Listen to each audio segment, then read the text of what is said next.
중국 중난하이의 내부를 깊숙이 들여다보는 중국 관찰 시간입니다. 최대 위기를 맞고 있는 중국 공산당이 공공기관 그리고 국유기업 직원들에 대한 3인 이상 식사를 금지하는 행정명령을 내려서 그 배경에 관심이 집중되고 있습니다. 이런 터무니없는 조치는 중국 공산당의 정치 격변기와 맞물리면서 내부의 정치 세력화를 막으려는 필사의 노력이 아닌가 보인다는 점에서 중국 사회가 어떻게 흘러갈지 귀추가 주목됩니다. Y타임즈가 이를 파헤쳐봤습니다. 지금 시작합니다.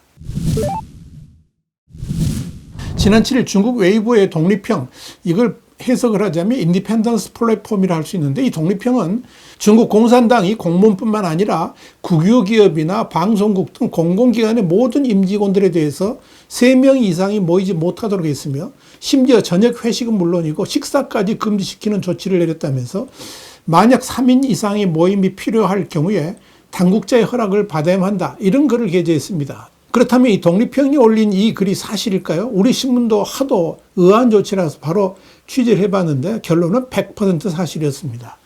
독립형은 8일에도 많은 도시에서 규모가 큰 식당 앞에는 이미 카메라가 설치됐으며 정기적인 검사와 불시 단속도 실시하고 있다면서, 이렇게 촬영된 영상은 얼굴 인식 빅데이터를 통해서 곧바로 신원 파악이 가능하고, 이번에 동시에 발표된 8개 규정 위반 사실을 파악해서 위반 시는 엄중한 처벌을 받게 된다, 이렇게 설명했습니다. 그러면서 독립형은 중국 공산당이 제시한 8가지 규정을 제시했습니다. 첫째, 공적 자금으로 외식할 수 없다.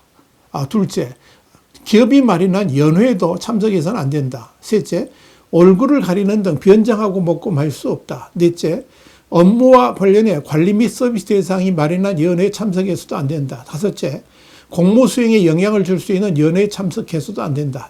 여섯째, 공적 자금을 사용하여 사적인 손님을 접대해서도 안 된다. 일곱째, 규모가 큰 결혼식 및 장례식에도 참석할 수 없다. 여덟째, 돈을 모으는 성격의 각종 연회나 모임에도 참석할 수 없다, 이겁니다. 독립형의 이런 글이 웨이보에 올라오자 곧바로 수많은 댓글들이 뒤따르면서 전국 각지에 생겨지는 3인 이상 모임 금지에 대해서 그 실체가 폭로가 됐습니다. 웨이보뿐만 아니라 지식 공유 플랫폼인 즈흐오에서도 유사한 제보가 이어졌습니다. 한 이용자는 이제는 3인 이상이 모여 식사를 하면 소규모 집단 형성으로 간주해 문제 삼는다면서, 가족 중 3명이 모든 체제 내 인물이라도 함께 외식하면 조사를 받을 수 있다고 주장했습니다. 여기서 체제 내 인물이라는 건 공산당원과 공무원, 대기업이나 정부기관 근무자를 가리키는 말로, 이들 집단을 지금 공산당이 별도로 엄격히 관리할 필요를 느꼈음을 시사하는 겁니다. 이런 내용의 게시물에는 의뢰 게시 내용과 같은 조치가 시행되고 있다, 이런 폭로글들이 잇따랐습니다. 그렇다면 중국 공산당은 왜 이렇게 말도 안 되는 조치를 취한 것일까요?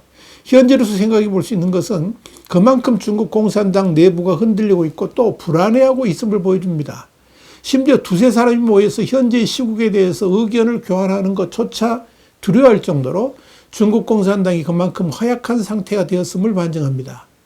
이와 관련해 중국 내 한 소식통은 지금 중국 공산당은 체제 내부의 집단적 반발을 극도로 우려하고 있다면서, 이번에 3인 이상 모임 금지의 대상이 되는 인원들은 중국 공산당 통치 체제의 중요한 구성원들인데, 그들에게 불만이 생기고 또 확산된다면 정권은 곧바로 무너질 수도 있기 때문에 그런 조치를 취했을 것이다, 이렇게 분석했습니다.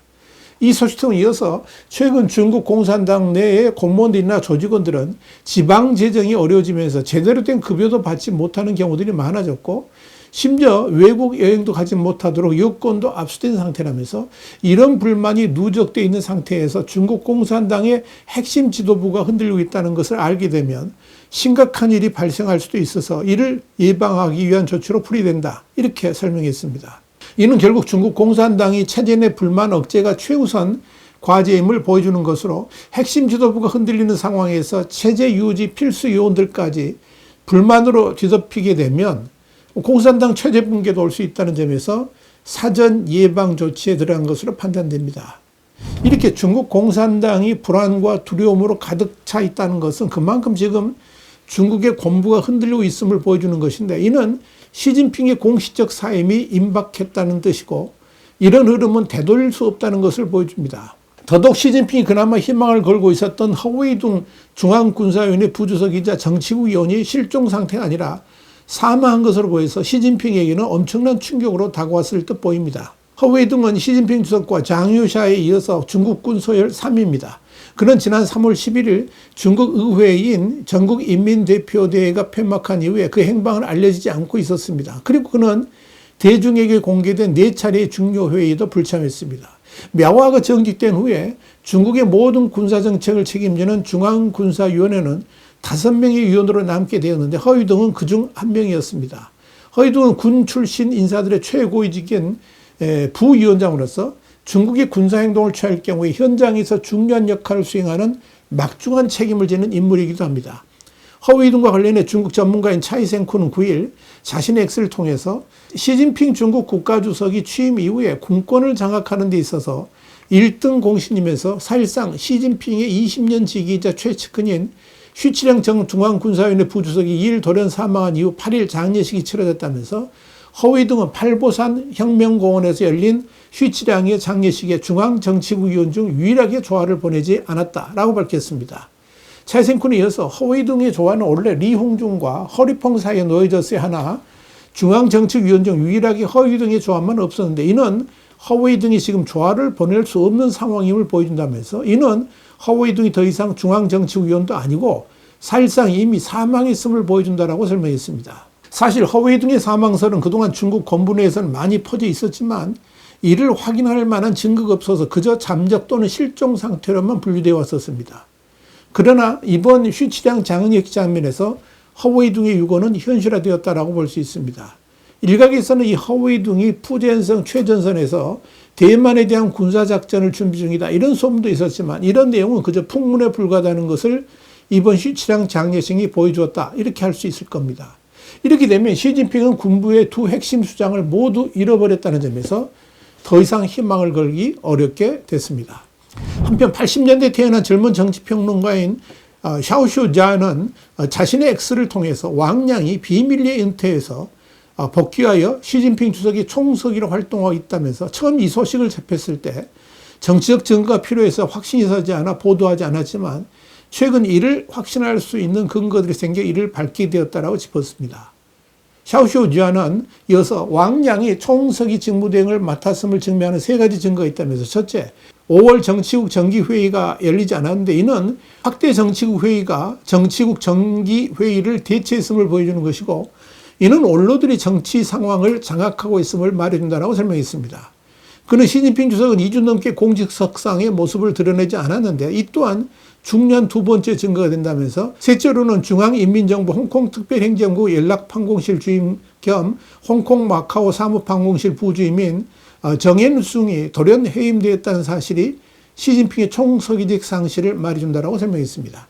물론 우리가 객관적으로 보기에 이 샤오쇼지아가 말한 이 3가지 증거가 시진핑의 총서기직 상실을 분명히 말해준다고 할 수는 없습니다만은 그럼에도 왕량이 이미 당 총서기직을 맡았다는 소문은 여기저기서 들려옵니다. 중국 공산당 타도를 외치는 대기원 15도 정치평론가인 원빈의 기고글을 통해서 왕량이 총서기를 맡았다는 소문의 진위 여부와 관계없이 이 소문이 중국 국민의 정치개혁과 변화에 대한 기대를 상당 부분 반영하고 있다고 생각한다면서 왕량이 독특한 정치적 색채와 그의 과거 행적을 바탕으로 봤을 때 왕량의 총서기직 승계는 확실해 보인다라고 추정했습니다. 대기원 10원에 이어서 왕량은 리커창과 함께 당내에서는 개혁주의자로 여기지만 사실은 이념적으로 볼 때 왕량은 덩샤오핑이 아니라 후야오방과 자오즈양의 사상을 계승했다 할 정도로 개혁주의자라기보다는 자유주의자라고 하는 편이 더 정확할 것이라고 하면서 왕량 이후의 중국에 대해서 상당한 기대를 걸었습니다. 와이타임스 중국 관찰의 주국이었습니다. 감사합니다.